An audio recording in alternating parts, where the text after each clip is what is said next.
Halo siswa Indonesia X, saya Ito Warsito, Direktur Utama Bursa Efek Indonesia periode 2009-2015. Bersama saya, Anda akan belajar tentang pasar modal. Saya berharap melalui kursus ini Anda dapat mengenal lebih jauh tentang pasar modal Indonesia serta manfaatnya. Salah satu manfaat pasar modal yang nyata adalah sebagai sarana investasi bagi kita semua. Tertarik untuk mengetahui lebih jauh tentang pasar modal? Ikuti kursus pengenalan pasar modal di Indonesia X.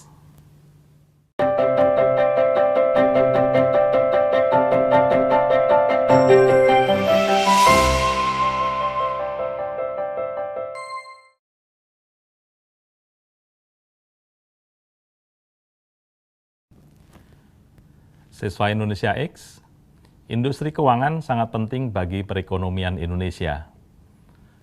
Apabila kita ibaratkan perekonomian Indonesia sebagai tubuh kita, industri keuangan adalah sistem kardiovaskuler yang mensuplai darah yang membawa oksigen ke seluruh tubuh kita. Di dalam industri keuangan atau di dalam perekonomian Indonesia, uang diperlukan untuk memutar ekonomi kita, supaya ekonomi kita terus tumbuh. Nah, uang itulah yang katakanlah dipasarkan atau diperoleh dari dua sumber, yaitu pasar keuangan dan pasar modal. Pasar secara harfiah adalah tempat bertemunya para penjual dan pembeli. Tetapi di dalam konteks modern saat ini, sebetulnya pasar adalah mekanisme transaksi. Mekanisme transaksi atau tempat terjadinya transaksi, walaupun tempat tadi menjadi sifatnya cair, artinya bisa terjadi dimanapun. Industri keuangan pada dasarnya tadi memiliki dua pasar. Yang pertama adalah pasar keuangan dan yang kedua pasar modal. Pasar keuangan biasanya diasosiasikan dengan pasar yang menyediakan produk-produk pendanaan jangka pendek. Sedangkan pasar modal diasosiasikan sebagai pasar yang menyediakan produk-produk pendanaan jangka panjang. Pasar keuangan biasanya meliputi produk-produk perbankan dan orang-orang atau individu atau pihak-pihak yang memiliki kelebihan dana, mungkin mereka menyimpan uangnya di bank dan bank harus menyalurkan dalam berbagai bentuk produk, bisa dalam bentuk produk pinjaman untuk konsumsi maupun pinjaman untuk modal kerja, selain tentunya pinjaman untuk investasi. Sedangkan pasar modal adalah tempat bertemunya investor yang ingin menanamkan dananya dalam produk-produk keuangan atau produk-produk pasar modal yang sifatnya berjangka panjang. Misalnya saham, obligasi, reksadana, derivatif efek, maupun sukuk. Nah, di dalam pasar modal itu sendiri sebetulnya biasanya dibagi dua kategori pasar. Yang satu adalah pasar perdana, yang lainnya adalah pasar sekunder. Pasar perdana adalah pasar yang terjadi pada saat suatu perusahaan pertama kali menawarkan produk pasar modalnya, apakah itu saham ataupun itu obligasi. Di dalam proses penawaran ini, investor biasanya langsung melakukan pembelian kepada perusahaan tersebut. Sedangkan di pasar sekunder, ini yang bertemu adalah antara pihak investor yang satu dengan investor yang lain. Artinya, investor yang sudah memperoleh atau sudah memiliki produk-produk pasar modal, apakah itu saham atau obligasi atau yang lainnya, namun membutuhkan uang, dia ingin menjual produk untuk memperoleh uang. Nah, ini dipertemukan di pasar modal, yang dalam hal ini biasanya adalah bursa efek. Pasar modal sendiri memiliki dua fungsi, yaitu fungsi ekonomi dan fungsi keuangan. Secara fungsi ekonomi, pasar modal menyediakan pendanaan dari investor yang memiliki kelebihan dana kepada perusahaan-perusahaan yang menginginkan dana itu untuk digunakan dalam pengembangan perusahaannya, baik itu untuk ekspansi pabrik, untuk mengakuisisi perusahaan lain untuk memperbesar usahanya, ataupun untuk investasi lainnya. Tetapi pada dasarnya investor yang memiliki kelebihan dana menyerahkan dananya itu kepada perusahaan dan sebagai gantinya perusahaan menyediakan produk pasar modal, baik itu saham ataupun surat utang. Sedangkan secara fungsi keuangan, pasar modal memberikan imbal hasil bagi para investornya. Tentunya imbal hasil ini tergantung dari produk pasar modal yang dimiliki. Apabila itu saham, maka imbal hasilnya berupa dividen atau berupa capital gain. Sedangkan kalau itu adalah berupa obligasi, maka imbal hasilnya adalah berupa bunga obligasi. Pasar modal juga memiliki manfaat lain, yaitu penyebaran kepemilikan perusahaan. Dalam konteks ini, perusahaan bisa menawarkan saham-sahamnya kepada masyarakat luas, sehingga seluruh masyarakat, baik orang Indonesia maupun orang asing, dapat menjadi bagian dari perusahaan, yaitu sebagai pemilik. Manfaat yang lainnya adalah dalam hal mendorong profesionalisme dan keterbukaan. Karena penawaran umum, saham ataupun obligasi itu diatur oleh otoritas jasa keuangan, sehingga perusahaan harus mengedepankan keterbukaan. Tentunya dalam hal perusahaan menawarkan produk pasar modal kepada masyarakat, dia juga harus mengelola perusahaannya secara profesional dengan menerapkan prinsip-prinsip good corporate governance. Selain itu, pasar modal juga menciptakan lapangan kerja. Di pasar modal ini banyak sekali bidang-bidang pekerjaan yang terbuka bagi masyarakat, yang terutama terkenal tentunya adalah sebagai broker atau pialang, tapi juga bisa menjadi analis saham, bisa menjadi pengamat pasar modal, dan sebagainya. Itu adalah manfaat pasar modal bagi masyarakat.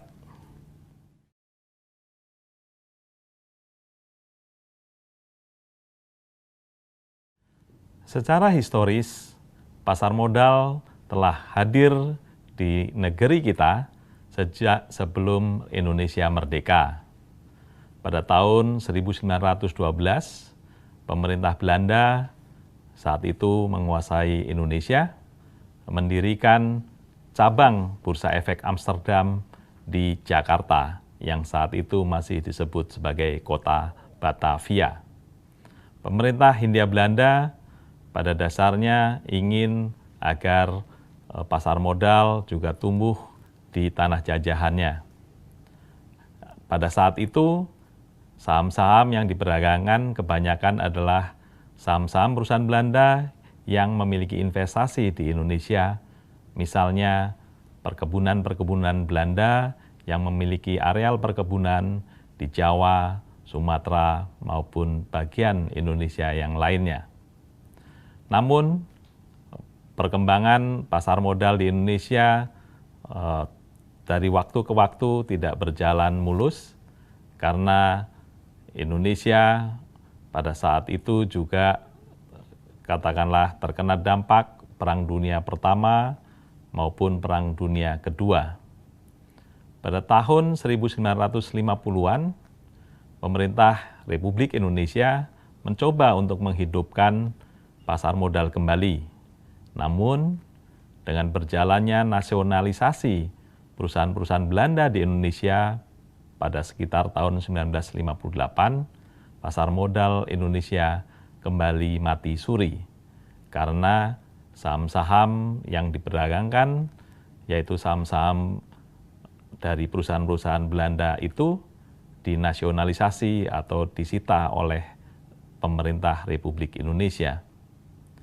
Pemerintah Orde Baru kembali menghidupkan pasar modal pada tahun 1977 dengan mendirikan Badan Pelaksana Pasar Modal. Badan Pelaksana Pasar Modal mendirikan Bursa Efek, dan saham pertama yang dicatatkan pada tahun 1982 adalah saham PT Semen Cipinang. Seterusnya, saham-saham perusahaan-perusahaan lain juga mulai dicatatkan di Bursa Efek Jakarta, yaitu Bursa Efek yang waktu itu masih menjadi bagian dari Badan Pelaksana Pasar Modal.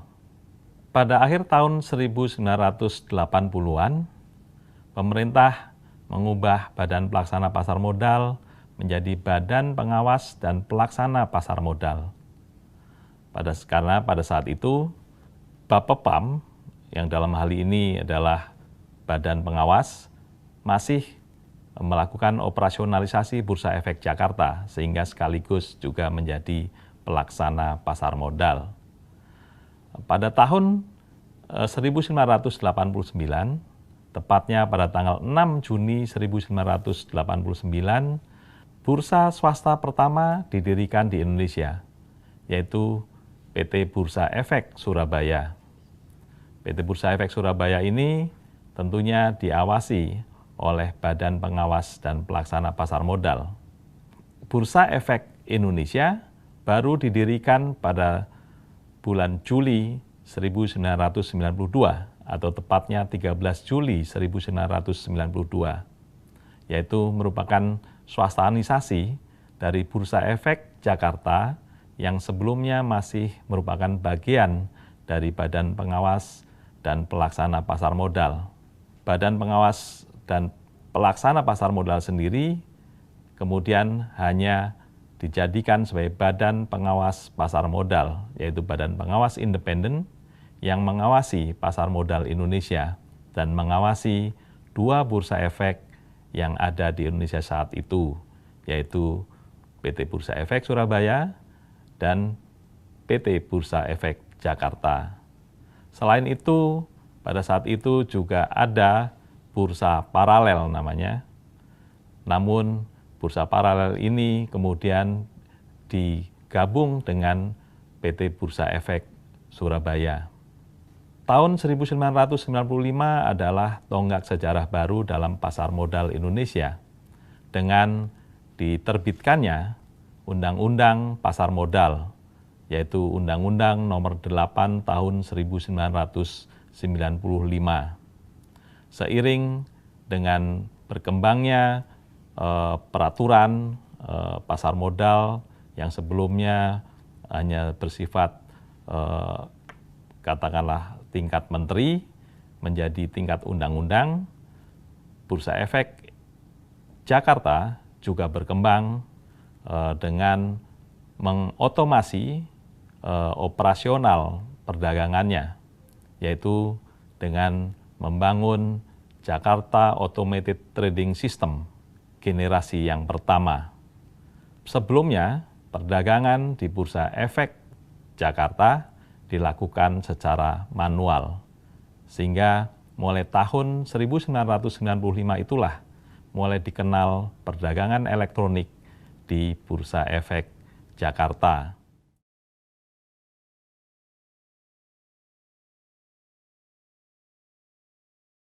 Siswa Indonesia X, berdasarkan Undang-Undang Nomor 8 Tahun 1995 tentang pasar modal, Bursa Efek Indonesia adalah pihak yang ditetapkan oleh pemerintah untuk menyelenggarakan dan menyediakan sistem atau sarana untuk mempertemukan penawaran jual dan penawaran beli atas efek-efek pihak lain dengan tujuan memperdagangkan efek di antara mereka.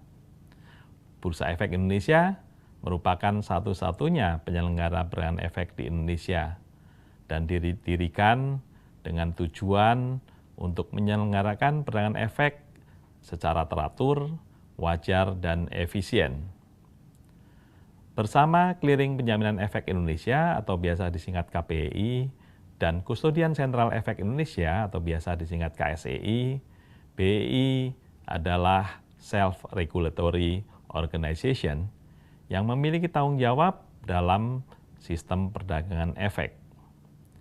BEI dalam Pelaksanaannya melakukan operasional terhadap Jakarta Automated Trading System NextG, yaitu generasi baru dari Jakarta Automated Trading System yang dulu pertama kali dibangun pada tahun 1995.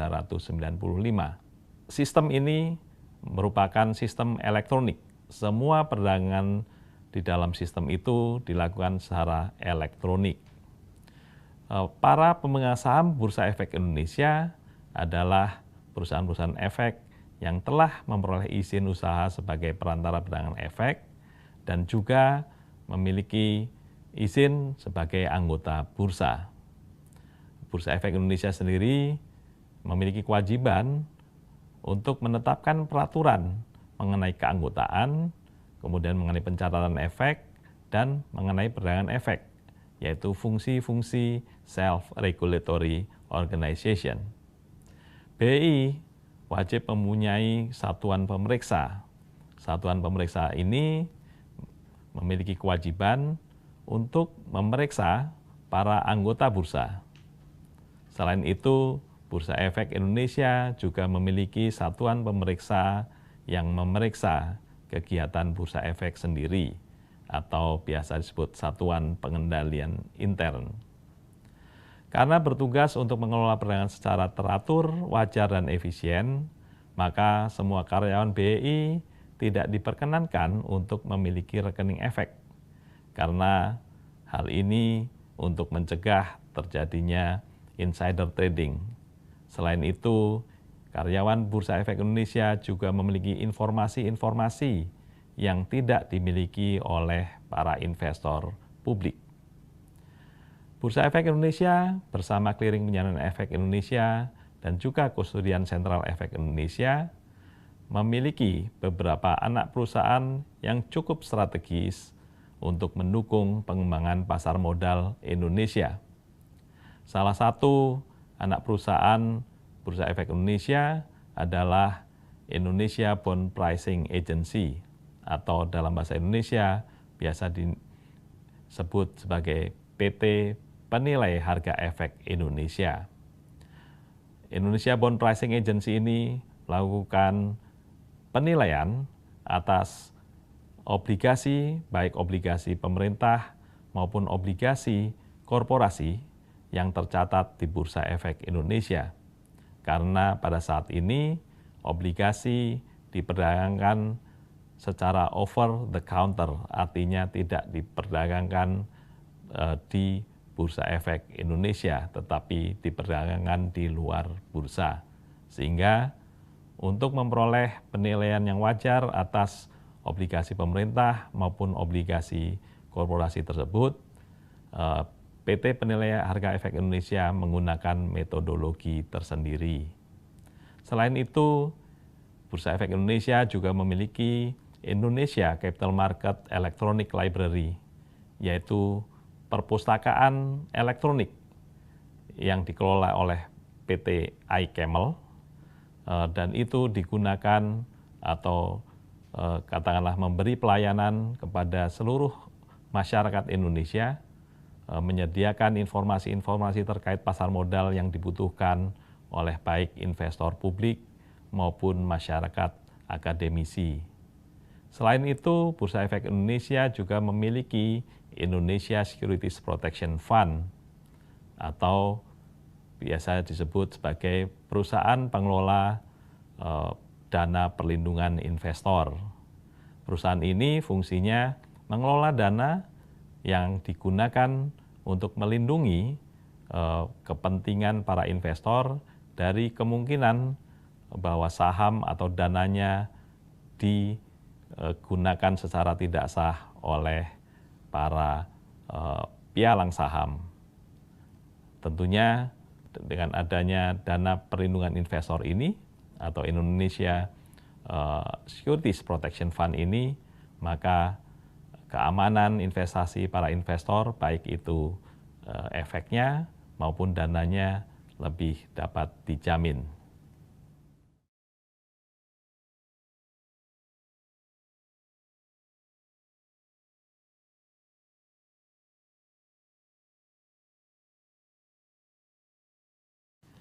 Siswa Indonesia X, Bursa Efek Indonesia bersama dengan Clearing Penjaminan Efek Indonesia dan Kustodian Sentral Efek Indonesia merupakan self-regulatory organizations pasar modal Indonesia.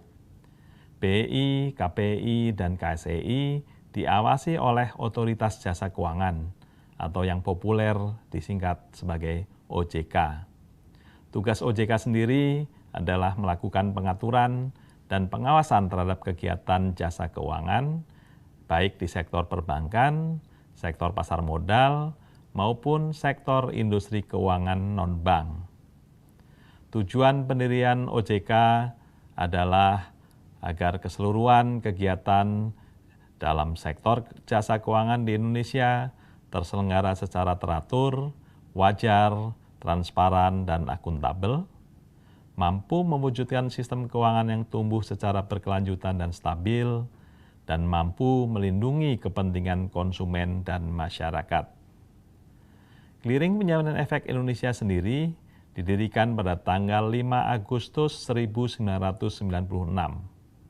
Tujuan pendirian KPI adalah untuk menyediakan lembaga clearing dan penjaminan yang menyediakan jasa clearing dan penjaminan penyelesaian transaksi bursa efek agar transaksi di Bursa Efek Indonesia berjalan secara teratur, wajar, dan efisien. Artinya, seluruh transaksi yang dilaksanakan di Bursa Efek Indonesia wajib di clearing di KPI dan juga akan dijamin oleh KPI penyelesaiannya.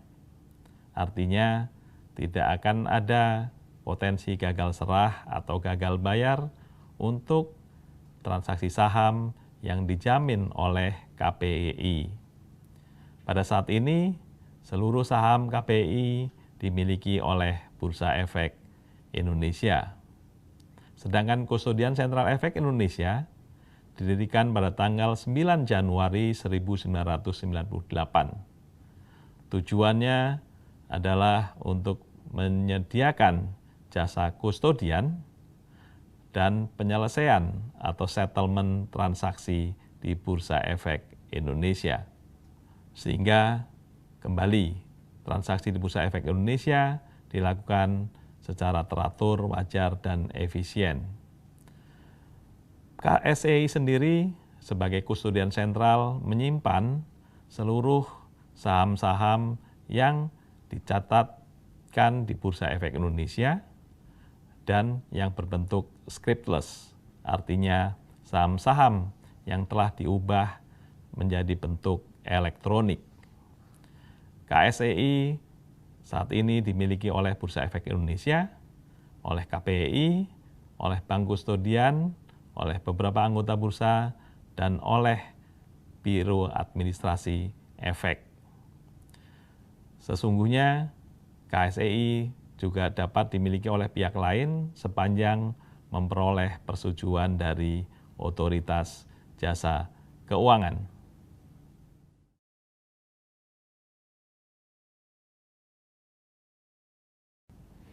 Siswa Indonesia X, di antara para pelaku pasar modal, salah satunya adalah anggota Bursa Efek Indonesia.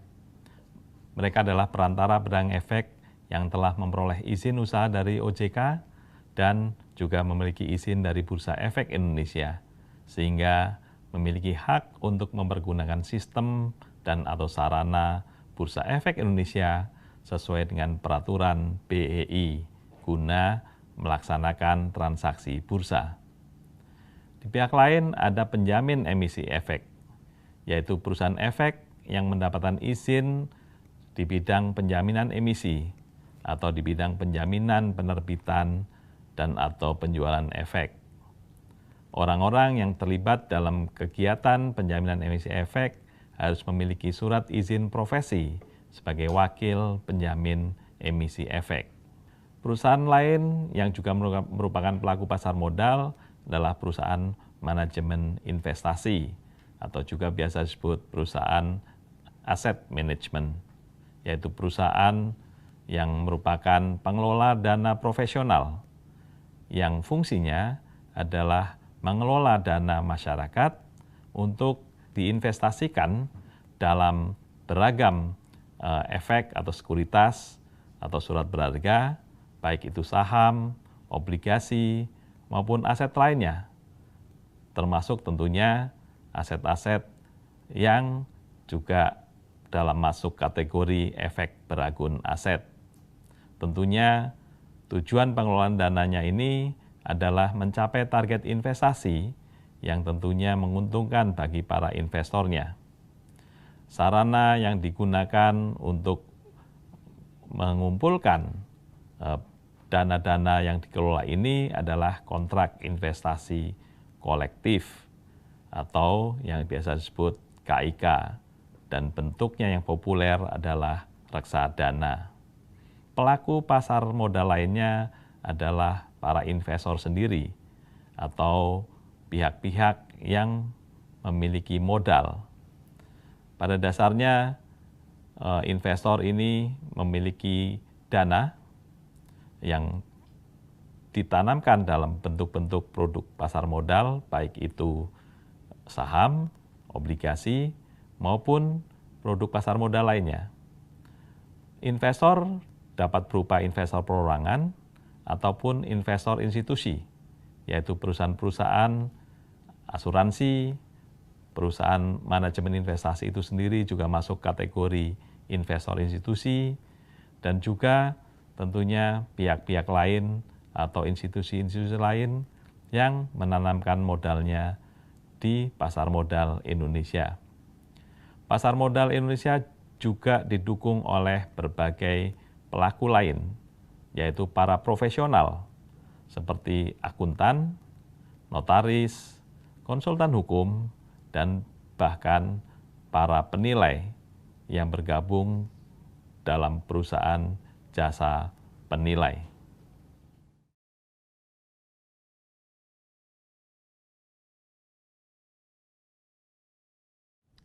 Siswa Indonesia X, setelah kita mengetahui tentang pasar modal, saatnya kita belajar mengenai produk-produk pasar modal yang ada di Bursa Efek Indonesia.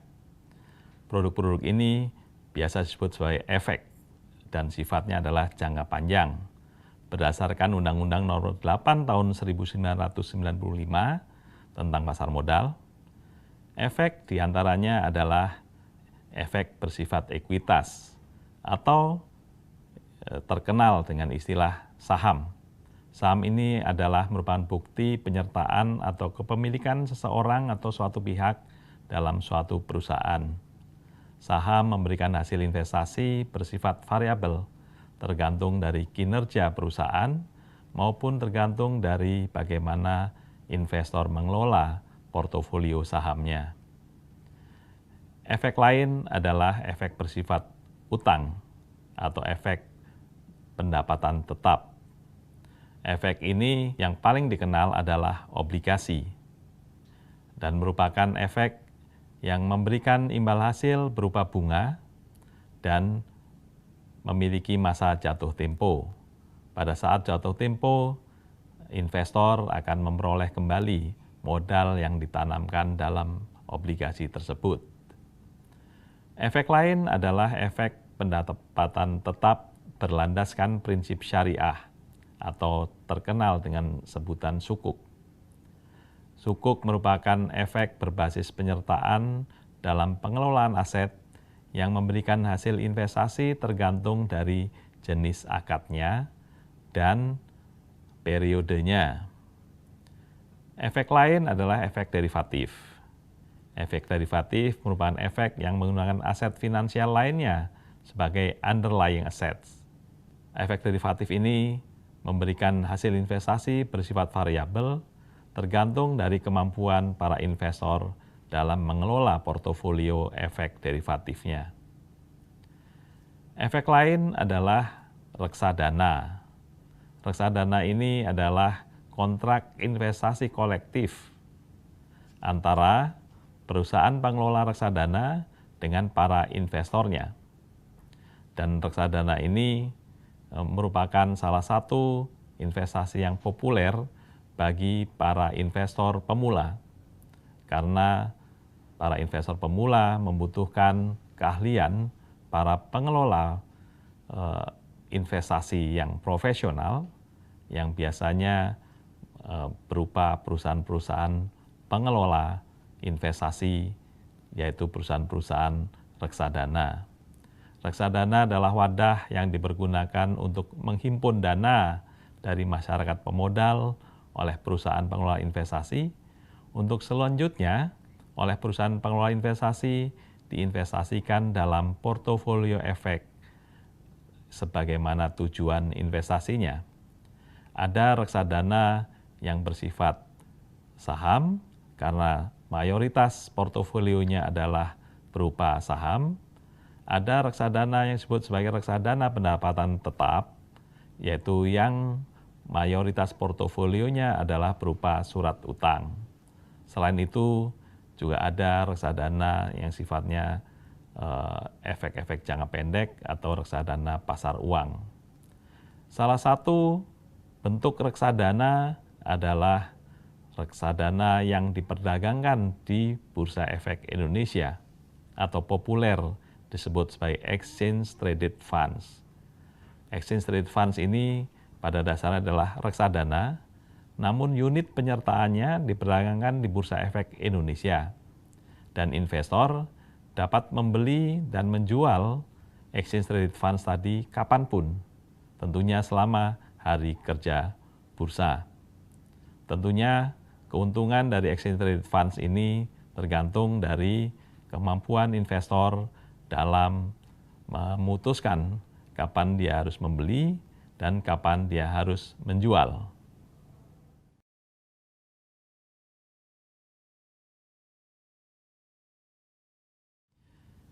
Siswa Indonesia X, indeks saham adalah instrumen yang digunakan sebagai indikator dari pergerakan harga dan kinerja saham atau sekumpulan saham. Indeks ini dapat berbentuk indeks saham individu maupun indeks saham sekumpulan, baik itu sektoral maupun non-sektoral. Indeks saham yang sifatnya non-sektoral di Bursa Efek Indonesia ada 15.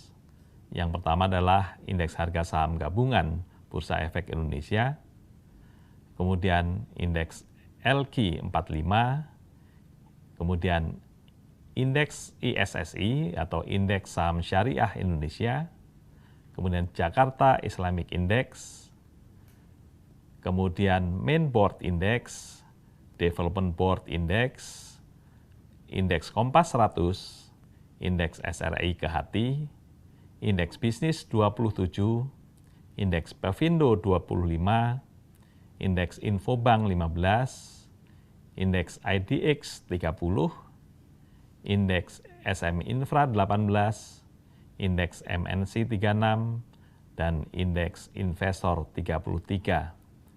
Keseluruhan indeks tersebut merupakan indeks non-sektoral. Artinya, indeks-indeks tersebut mengumpulkan berbagai saham sesuai dengan temanya ke dalam suatu indeks.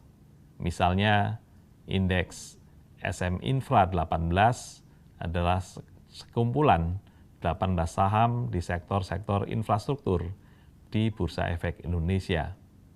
Sedangkan indeks saham syariah Indonesia mencakup seluruh saham yang masuk dalam daftar saham syariah Indonesia yang diterbitkan oleh OJK dan Dewan Syariah Nasional.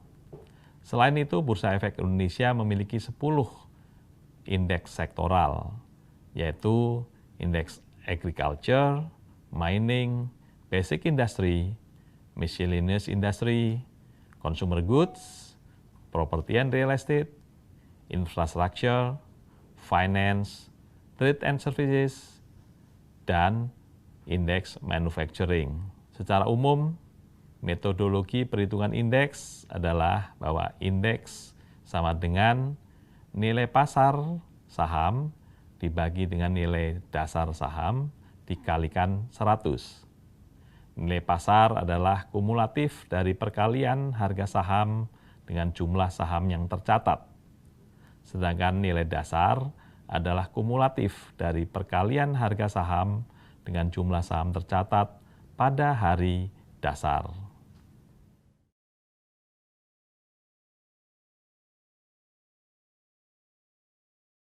Siswa Indonesia X, investor tidak perlu khawatir dalam bertransaksi saham di Bursa Efek Indonesia. Karena walaupun dilakukan secara online, transaksi saham di Bursa Efek Indonesia memiliki tingkat keamanan transaksi yang terjamin. Bursa Efek Indonesia sendiri telah memperoleh sertifikasi ISO 27001 tentang sistem manajemen keamanan informasi. Transaksi di Bursa Efek Indonesia juga tidak perlu khawatir terkait dengan gagal bayar maupun gagal serah, karena risiko ini sudah diserap oleh KPI sebagai lembaga clearing dan penjaminan. Apabila ada investor yang tidak mampu membayar transaksi pembelian sahamnya, si penjual saham akan tetap memperoleh uangnya dari KPI. Sebaliknya, investor juga tidak perlu khawatir untuk tidak memperoleh saham yang dibelinya, karena misalnya penjualnya tidak mampu memberikan saham yang dijualnya, KPI akan menalangi saham tersebut. Transaksi saham di Bursa Efek Indonesia menggunakan sistem continuous auction atau sistem lelang berkelanjutan yang didasarkan pada order driven market. Artinya, para investor semua memasukkan order belinya maupun order jualnya sesuai dengan waktu dan saham serta pada tingkat harga tertentu. Sistem perdagangan di Bursa Efek Indonesia akan mengatur bahwa investor yang melakukan order terlebih dahulu maka akan dilayani terlebih dahulu. Pihak-pihak yang boleh bertransaksi di Bursa Efek Indonesia hanyalah anggota bursa. Artinya, investor yang ingin menjual atau membeli saham harus menggunakan jasa anggota bursa untuk berdagang di Bursa Efek Indonesia. Transaksi dilakukan secara otomatis, artinya secara elektronik, oleh investor maupun oleh anggota bursa. Karena anggota bursa sekarang dapat melakukan transaksi langsung dari kantor-kantor mereka, sedangkan investor dapat bertransaksi baik melalui anggota bursa atau melalui transaksi online yang akan disambungkan dengan sistem anggota bursa ke sistem perdagangan di Bursa Efek Indonesia, yaitu di Jakarta Automated Trading System, Next Generation yang ada sekarang. Investor melakukan transaksi saham melalui anggota bursa yang telah memiliki izin sebagai perantara pedagang efek. Dan anggota bursa akan mengenakan biaya transaksi untuk setiap transaksi yang dilakukan oleh investor. Transaksi saham sendiri sekarang sudah diselesaikan secara scriptless, artinya tidak ada lagi sertifikat saham yang berpindah tangan. Semua saham disimpan di Kustodian Sentral Efek Indonesia, sehingga investor hanya akan memperoleh bukti beli atau bukti jual saham. Penyelesaian di Kustodian Sentral Efek Indonesia sendiri untuk penyelesaian transaksi bursa saat ini adalah T+3. Artinya, investor baru akan memperoleh saham yang dibelinya atau memperoleh uang dari hasil penjualan sahamnya pada hari ketiga setelah tanggal transaksi. Transaksi saham di Bursa Efek Indonesia dilakukan dengan cara remote trading, artinya menggunakan sistem remote trading. Investor sendiri dapat bertransaksi dimanapun dan kapanpun, asalkan terhubung dengan internet dan terhubung dengan sistem penyedia jasa transaksi online yang diberikan oleh anggota-anggota bursa di mana para investor menjadi nasabahnya. Saham yang dimiliki oleh investor juga aman karena disimpan di Custodian Central Efek Indonesia. Dan uang hasil penjualan saham itu pun disimpan di rekening dana investor atau rekening dana nasabah anggota bursa atas nama investor tersebut. Investor hanya dapat bertransaksi saham pada hari Senin sampai dengan Jumat, mulai dari jam 8.45 sampai dengan jam 4.15.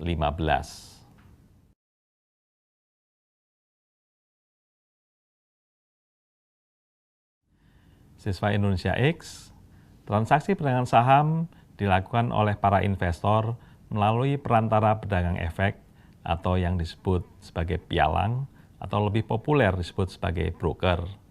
Ini adalah perusahaan efek yang sudah memiliki izin dari OJK dan juga menjadi anggota bursa di Bursa Efek Indonesia. Para pialang ini akan mengenakan komisi yang harus dibayarkan oleh para investor yang bertransaksi. Komisi broker ini secara peraturan maksimum 1% dari nilai transaksi. Selain komisi ini, para broker juga akan mengenakan pajak pertambahan nilai sebesar 10% dari komisi tersebut kepada para investor. Namun tentunya uang ini akan disetor ke kas negara sebagai penerimaan Direktorat Jenderal Pajak. Selain itu, khusus untuk transaksi penjualan saham juga akan dikenakan pajak transaksi sebesar 0,1% dari nilai transaksi. Pajak ini juga akan langsung dibayarkan ke kas negara sebagai penerimaan Direktorat Jenderal Pajak dari transaksi penjualan saham.